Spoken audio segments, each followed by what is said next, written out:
use the caster curse to get the most value out of this incredible series of Indonesia versus Philippines once again as we jump into the land of dawn with Taz starting on the orange buff and Del Rosario doing the same on the opposite side. Slow start for both these junglers. They are tankier junglers essentially, so they are going to be playing a lot more for utility, but I guess Taz on the Akai can be a lot more aggressive, and just like that you can see that the Philippines, they really enjoy using Villaluna to get a lot of information and just be a big nuisance, and you can see the response coming in from the Indonesian players. The Philippines already dictating what the movements are going to be. Both teams again just fighting for that mid control that is so prio, so necessary now in this current meta. Both Taz and Del Rosario are looking to go for this Lethal Wanderer, but it does feel like Indonesia will have a bit more of an advantage with the faster wave clear in the mid lane. That's the Lethal Wanderer secured by Taz, getting him a bit more XP and gold to play with. So he'll have that power spike very early on, already at level 4. As we mentioned, the wave clear game is now being a lot more monitored, a lot more managed by the players from the side of Indonesia. They've suffered from it once, they are not trying to suffer the same fate again.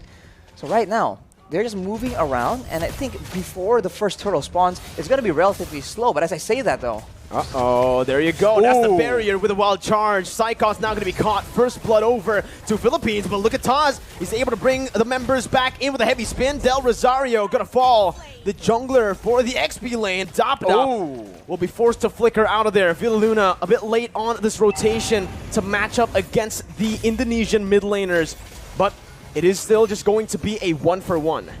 So 1-for-1, so both teams now holding their own, but this is where things get a bit hairy. The first turtle, where everyone has their ultimates, we have to see who can actually weave in the better team fight. No ultimate for Del Rosario just now. Taz gonna go for it. Will be able to secure the turtle with a brilliant retribution.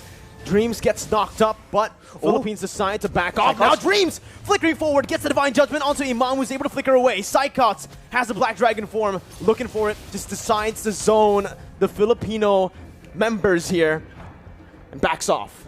Back away, and we can take a look at how the changes have impacted this Faramis, right? The Cult Altar was used in that fight, and with one single spell, the rest of the team from Indonesia is able to melt down that HP bar. So it really isn't an all-win teamfight solution, but it is very situationally used to help save members from big burst damage. Now it's a complete change from game number 1. Imam, though, going to be immobilized. That's the damage coming through. Whew. Sniped down by Brands, but the kill will go over to Hijume. Brands sacrificing a bit of gold there in the bottom side, but will still be able to catch up down below to pick up that cannon minion. With stronger laners on the hands of the Indonesian players, they are now able to actually match the aggression, the fights, the skirmishes from the members of the Philippines, and now you can see that the Kaja pick is just having a lot more impact. This is what they wanted to do in game number 1, but the macro play coming in from the Philippines was able to deny that. That won't be the case for this game though, and now this becomes a contest of proactivity. Who can have the higher work rate, the more versatile maneuvers, and just the more proactive plays. And this is the reason as to why I felt like the Leslie should have been the one, the hero, to be banned out by Team Philippines. Because you can see, on this Leslie, sure, you're very vulnerable, but you also are really good at actually going at duels up against the Beatrix. I would actually say in a 1v1, it's skill dependent, but Leslie has a bit of an edge. Why?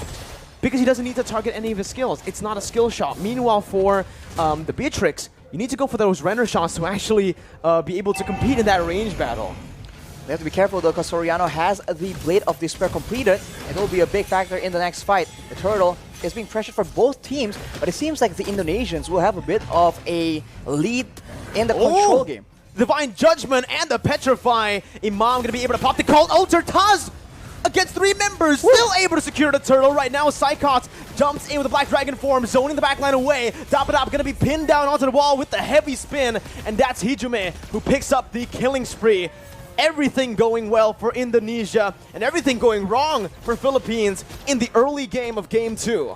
They lose a member to the pickoff, they lose a turtle to the steal, so Indonesia is completely taking over and looking completely different. Is this a momentum thing? We'll just have to see. Hijime with the Ice Queen's wand right now will ensure that the Filipino members need to be a bit more careful, even more careful in how they want to position. They've been getting caught out without that slow as well.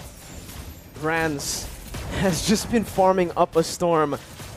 I really want to take a look at these items, right? It's a good steal by Soriano, but he got full turret gold, clearing waves constantly. He should have more gold than Soriano here with the assist that he got as well. But here in the mid lane, the bottom side river, Del Rosario going to be chained up again, and that's the pin down by the heavy spin. Del Rosario going to fall for the second time in this game. Dreams with another divine judgment over the Imam, as that's the Nibiru's passion dealing no damage over to Taz, who jumps in again. Soriano zoned away, but the damage coming from Brands, shooting him down. Dapadap finally rotating towards that bottom side, but it's a bit too late once again. Team Philippines falling more and more behind as we go and progress into the game. The Philippines are having very much trouble trying to manage distance because they're being slowed an insane amount. At any moment, it starts with the slow and then it gets followed up with the divine judgment, with the heavy spin. So Indonesia's pick-off game is going exactly how they want it to. And right now, they also have the advantage when it comes to range and also when it comes to that late game. They have that artillery with the real-world manipulation, and they also have the Leslie that can do a lot of true damage up to 2k in a single hit. And in the late game, Soriano will have a lot of issues trying to get any impact done in the middle of a big team fight. There's so much CC from Team Indonesia. There's a lot of survivability from Philippines, but they need to be able to utilize that crazy engage from the wild charge. And right now, it just doesn't feel like they are going to be able to. Taz there going for the turtle. That's going to be the real world manipulation that was popped into for Soriano to flicker out. They baited out the Cult Altar and they baited out Villaluna into the other side of the wall. Mid lane turret going to be sieged down. Brands looking to poke the Filipino members. But it's a good disengage by both teams. It's still a small victory for Indonesia with that turtle take. Look at how much movement, how much of a reaction you can see from the Filipino players whenever Psychots is on the map, whenever he makes an appearance. He wasn't even popping the Black Dragon from initially, and everybody was walking backwards in fear of that engage coming through. And when you are so focused like that, you are not looking at Taz with a heavy spin. You are not looking at Dreams waiting for that divine judgment. What I want to look at is definitely the items here for Brands, because I wonder how much gold he's actually gone this game. So far, he has been left untouched to free farm. And he's getting so much damage. That's going to be the flicker over to Divine Judgment as well to find Del Rosario. The true damage does its work. Brands picks up the kill. Dapadap trying to look for a re-engage now, but only taunting Taz. Look at the poke put down by Brands. Dream's going to be in the midst of it all right now, as he is going to be able to dish out some damage to zone the other members away. Dream still there with Psychots from Psychots with a petrified to find Soriano, and the furious dive to get Imam low under the tier 1. Gunned down by Brands. It's a 2-0 trade for Indonesia. Unreal execution coming in from Indonesia right now. We thought that Psychots was the main distraction. He was the one coming in from behind. You barely notice it until it's way, way too late. Let's take a look at that replay right now. The fight was breaking up. There's a lot of action back and forth, and Psychots out of nowhere. The tower doesn't even matter because it's way too low. Indonesia able to actually push Philippines into a very uncomfortable position, and now with all the advantages when it comes to crowd control, when it comes to damage, they are looking at a cruising victory in game number 2. This is insane. Unreal. That's the word you can use for it, right? So much doubt for this Indonesian team after they qualified to represent Indonesia with only a week to prepare right after qualifying. Still able to play super well. And now they're rotating towards that top side. Taz soloing that lore. Del Rosario caught no one there to help him out. Has to use the wild charge defensively and will lose out on a lot of HP. Brand still is able to get out. Has the flicker. They're going to go in for another re-engage here. Just some poke down onto the frontliners. And you can see that true damage, Arashi. I really wonder what the items are looking like right now, because the damage is pretty unreal already in 9 minutes for a Leslie. It comes with a true damage, and when you're concerned about the true damage, you can actually feel the burn coming in as well. Look at the items, as you mentioned.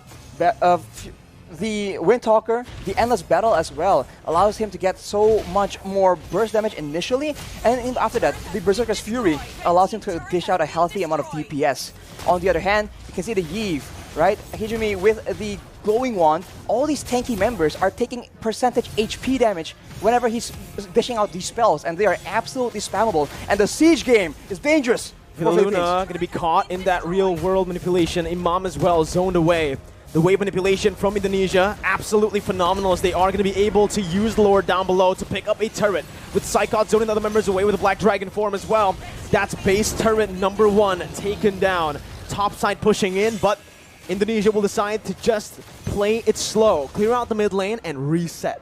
They have an absolute advantage when it comes down to those siege situations. Having the Yave, having the Leslie means that you do not have to go and force those fights, because there's no other way for the Philippines to dish back that kind of damage. Soriano is the only solution they have, and at this point, when the only option you have, when you only have a single option, it becomes very easy for your opponents to try and adjust to that. But the Philippines, it seems like they are not willing to completely concede control just yet.